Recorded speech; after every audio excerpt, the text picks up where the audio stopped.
Magandang araw po kay Sir Edmond Raca ng Ilocos Sur. Bossing, videoan po natin yung order po ninyo na grass cutter.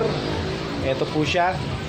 Yan po, halos lahat yan, padadala po natin ngayon. Ito yung kay Sir na GX35 po.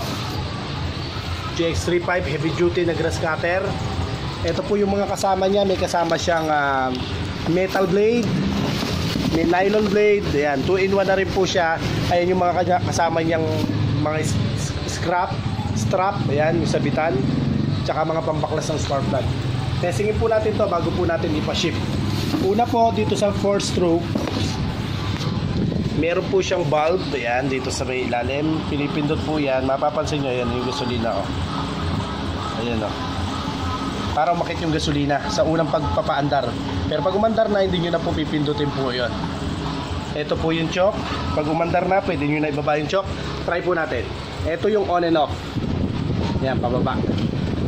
Candle. Try ko pong hilaan ha. Okay, one click. Baba yung choke.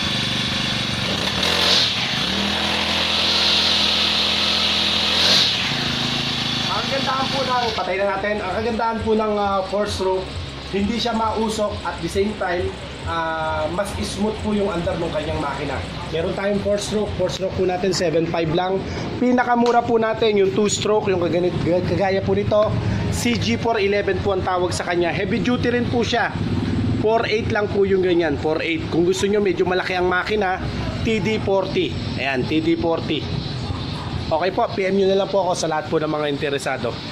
Tapos kung gusto nyo mag-disinfect, ito po, para mapabilis ang trabaho po natin, ito. Meron tayong knapsack sprayer makina rin po. PM nyo na lang po ako.